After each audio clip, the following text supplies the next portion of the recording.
ಯೋಹಾನ 11ನೇ ಅಧ್ಯಾಯ. ಯೇಸು ಸತ್ತು ಹೋಗಿದ್ದ ಲಾಜರನೆಂಬವನನ್ನು ಬದುಕಿಸಿದ್ದು. ಬೆಥಾನ್ಯದ ಲಾಜರನೆಂಬವನೊಬ್ಬನು ಅಸ್ವಸ್ಥನಾಗಿದ್ದನು.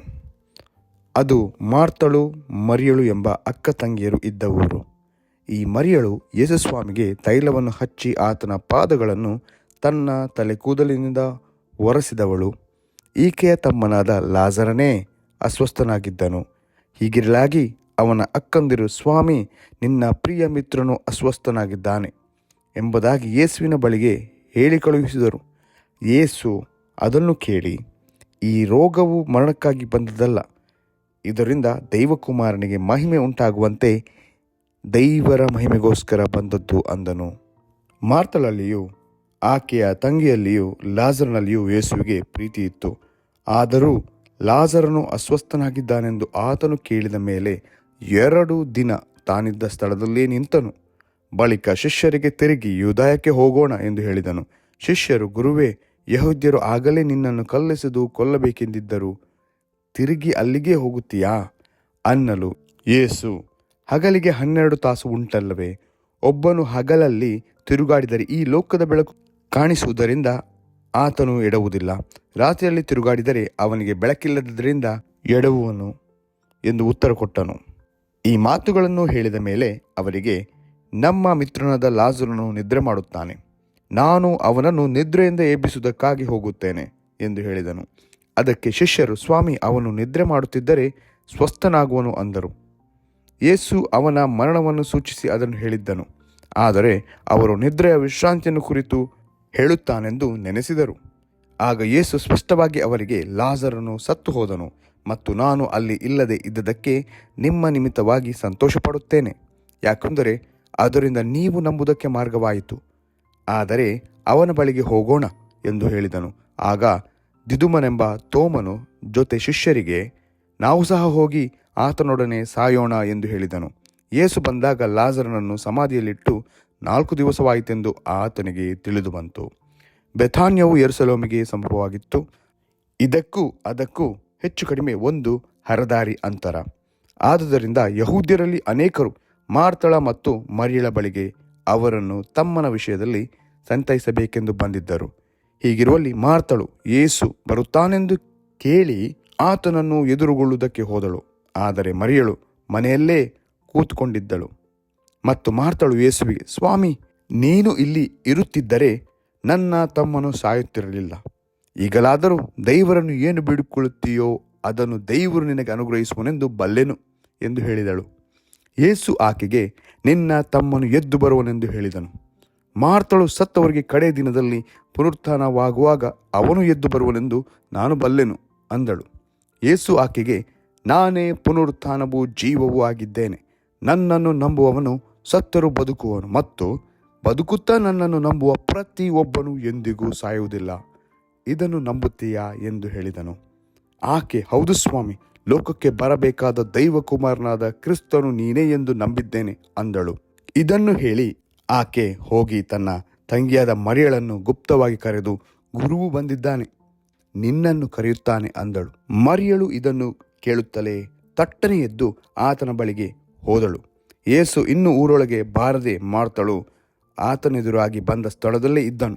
ಮರಿಯಳ ಕೂಡ ಮನೆಯಲ್ಲಿ ಇದ್ದುಕೊಂಡು ಆಕೆಯನ್ನು ಸಂತೈಸುತ್ತಿದ್ದ ಯಹೂದ್ಯರು ಆಕೆ ತಟ್ಟನೆ ಎದ್ದು ಹೊರಗೆ ಹೋಗುವುದನ್ನು ಕಂಡು ಆಕೆ ಅಳುವುದಕ್ಕಾಗಿ ಸಮಾಧಿಗೆ ಹೋಗುತ್ತಾಳೆಂದು ನೆನೆಸಿ ಆಕೆ ಹಿಂದೆ ಹೋದರು. ಮರಿಯಳು ಯೇಸು ಇದ್ದಲ್ಲಿಗೆ ಬಂದು ಆತನನ್ನು ಕಂಡು ಆತನ ಪಾದಕ್ಕೆ ಬಿದ್ದು, ಸ್ವಾಮಿ, ನೀನು ಇಲ್ಲಿ ಇರುತ್ತಿದ್ದರೆ ನನ್ನ ತಮ್ಮನು ಸಾಯುತ್ತಿರಲಿಲ್ಲ ಅಂದಳು. ಆಕೆ ಗೋಳಾಡುವುದನ್ನು, ಆಕೆಯ ಸಂಗಡ ಬಂದ ಯಹೂದ್ಯರು ಗೋಳಾಡುವುದನ್ನು ಯೇಸು ಕಂಡಾಗ ಆತ್ಮದಲ್ಲಿ ನೊಂದುಕೊಂಡು ತತ್ತರಿಸಿ, ಅವನನ್ನು ಎಲ್ಲಿ ಇಟ್ಟಿದ್ದೀರಿ ಎಂದು ಕೇಳಿದನು. ಅವರು, ಸ್ವಾಮಿ, ಬಂದು ನೋಡು ಅಂದರು. ಯೇಸು ಕಣ್ಣೀರು ಬಿಟ್ಟನು. ಯಹೂದ್ಯರು ನೋಡಿ, ಆಹಾ, ಈತನು ಅವನ ಮೇಲೆ ಎಷ್ಟೋ ಮಮತೆ ಇಟ್ಟಿದ್ದನು ಅಂದುಕೊಂಡರು. ಅವರಲ್ಲಿ ಕೆಲವರು, ಈತನು ಆ ಕುರುಡನಿಗೆ ಕಣ್ಣು ಕೊಟ್ಟನಲ್ಲ, ಈ ಮನುಷ್ಯನನ್ನು ಸಾಯದ ಹಾಗೆ ಮಾಡಲಾರದೆ ಇದ್ದಾನೆ ಅಂದರು. ಯೇಸು ತನ್ನಲ್ಲಿ ತಿರುಗಿ ನೊಂದುಕೊಳ್ಳುತ್ತಾ ಸಮಾಧಿಯ ಬಳಿಗೆ ಬಂದನು. ಅದು ಗವಿಯಾಗಿತ್ತು. ಅದರ ಬಾಯಿಗೆ ಒಂದು ಕಲ್ಲು ಆನಿಸಿತ್ತು. ಯೇಸು, ಆ ಕಲ್ಲನ್ನು ತೆಗೆದು ಹಾಕಿರಿ ಅನ್ನಲು ತಿರುಗಿ ಹೋದವನ ಅಕ್ಕನಾದ ಮಾರ್ಥಳು, ಸ್ವಾಮಿ, ಅವನು ಸತ್ತು 4 ದಿವಸವಾಯಿತು, ಈಗ ನಾತ ಹುಟ್ಟಿದೆ ಅಂದಳು. ಯೇಸು ಆಕೆಗೆ, ನೀನು ನಂಬಿದರೆ ದೈವರ ಮಹಿಮೆಯನ್ನು ಕಾಣುವಿ ಎಂದು ನಾನು ನಿನಗೆ ಹೇಳಲಿಲ್ಲವೇ ಎಂದು ಉತ್ತರ ಕೊಟ್ಟನು. ಆಗ ಕಲ್ಲನ್ನು ತೆಗೆದುಹಾಕಿದರು. ಮತ್ತು ಯೇಸು ಕಣ್ಣೆತ್ತಿ ಮೇಲಕ್ಕೆ ನೋಡಿ, ತಂದೆಯೇ, ನೀನು ನನ್ನ ಪ್ರಾರ್ಥನೆಯನ್ನು ಕೇಳಿದ್ದಕ್ಕೆ ನಿನ್ನನ್ನು ಕೊಂಡಾಡುತ್ತೇನೆ. ನೀನು ಯಾವಾಗಲೂ ನನ್ನ ಪ್ರಾರ್ಥನೆಯನ್ನು ಕೇಳುವವನಾಗಿದ್ದಿ ಎಂದು ನನಗೆ ಗೊತ್ತೇ ಇದೆ. ಆದರೂ ನೀನೇ ನನ್ನನ್ನು ಕಳಿಸಿಕೊಟ್ಟಿ ಎಂದು ಸುತ್ತಲೂ ನಿಂತಿರುವ ಜನರು ನಂಬುವಂತೆ ಅವರಿಗೋಸ್ಕರ ಈ ಮಾತುಗಳನ್ನಾಡಿದನೆಂದು ಹೇಳಿದನು. ಅದನ್ನು ಹೇಳಿದ ಮೇಲೆ ದೊಡ್ಡ ಶಬ್ದದಿಂದ, ಲಾಜರನೇ, ಹೊರಗೆ ಬಾ ಎಂದು ಕೂಗಿದನು. ಸತ್ತಿದ್ದವನು ಹೊರಗೆ ಬಂದನು. ಅವನ ಕೈಕಾಲುಗಳು ಬಟ್ಟೆಯಿಂದ ಕಟ್ಟಿದ್ದವು. ಅವನ ಮುಖವು ಕೈಪಾವುಡದಿಂದ ಸುತ್ತಿತ್ತು. ಯೇಸು ಅವರಿಗೆ, ಅವನನ್ನು ಬಿಚ್ಚಿರಿ, ಹೋಗಲಿ ಎಂದು ಹೇಳಿದನು. ಯಹೂದ್ಯರ ಹಿರಿಸಭೆಯವರು ಯೇಸುವನ್ನು ಕೊಲ್ಲಬೇಕೆಂದು ಆಲೋಚನೆ ಮಾಡಿಕೊಂಡದ್ದು. ಮರಿಯಳ ಬಳಿಗೆ ಬಂದ ಯಹೂದ್ಯರು ಆತನು ಮಾಡಿದ ಕಾರ್ಯವನ್ನು ನೋಡಿದಾಗ ಅವರಲ್ಲಿ ಅನೇಕರು ಆತನನ್ನು ನಂಬಿದರು. ಆದರೆ ಕೆಲವರು ಫರಿಸಾಯರ ಬಳಿಗೆ ಹೋಗಿ ಯೇಸು ಮಾಡಿದ್ದನ್ನು ಅವರಿಗೆ ತಿಳಿಸಿದರು. ಆಗ ಮಹಾಯಾಜಕರು, ಫರಿಸಾಯರು ಹಿರಿಸಭೆಯವನನ್ನು ಕೂಡಿಸಿ, ನಾವು ಮಾಡುವುದು ಇದೇನು?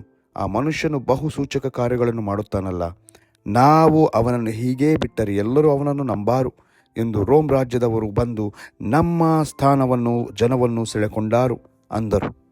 ಆದರೆ ಅವರಲ್ಲಿ ಕಾಯಫನೆಂಬವನೊಬ್ಬನು ಆ ವರ್ಷಕ್ಕೆ ಮಹಾಯಾಜಕನಾಗಿದ್ದು ಅವರಿಗೆ, ನಿಮಗೇನು ತಿಳಿಯುವುದಿಲ್ಲ, ಜನವೆಲ್ಲ ನಾಶವಾಗುವುದಕ್ಕಿಂತ ಒಬ್ಬ ಮನುಷ್ಯನು ಜನಕ್ಕೋಸ್ಕರ ಸಾಯುವುದು ನಿಮಗೆ ಹಿತವೆಂದು ನೀವು ಆಲೋಚಿಸುವುದೂ ಇಲ್ಲ ಎಂಬುದಾಗಿ ಹೇಳಿದನು.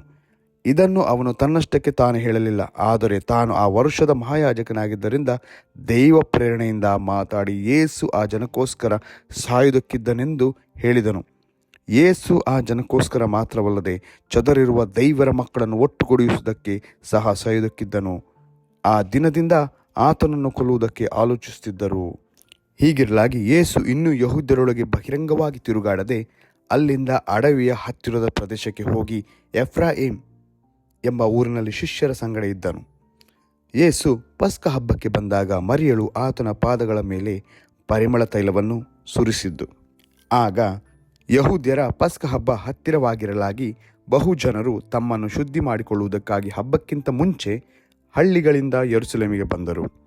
ಅವರು ಯೇಸುವನ್ನು ಹುಡುಕುತ್ತಾ ದೇವಾಲಯದಲ್ಲಿ ನಿಂತುಕೊಂಡು, ಅವನು ಹಬ್ಬಕ್ಕೆ ಬಾರದೇ ಇದ್ದಾನೋ, ನಿಮಗೆ ಹೇಗೆ ಕಾಣುತ್ತದೆ ಎಂದು ತಮ್ಮಲ್ಲಿ ಮಾತಾಡಿಕೊಳ್ಳುತ್ತಾ ಇದ್ದರು. ಆದರೆ ಮಹಾಯಾಜಕರು, ಫರಿಸಾಯರು ಆತನನ್ನು ಹಿಡಿಯಬೇಕೆಂಬುದಾಗಿ ಯೋಚಿಸಿ, ಅವನಿರುವ ಸ್ಥಳವು ಯಾರಿಗಾದರೂ ತಿಳಿದರೆ ಅದನ್ನು ತಮಗೆ ತಿಳಿಸಬೇಕೆಂದು ಅಪ್ಪಣೆ ಕೊಟ್ಟಿದ್ದರು ಎಂಬುದೇ.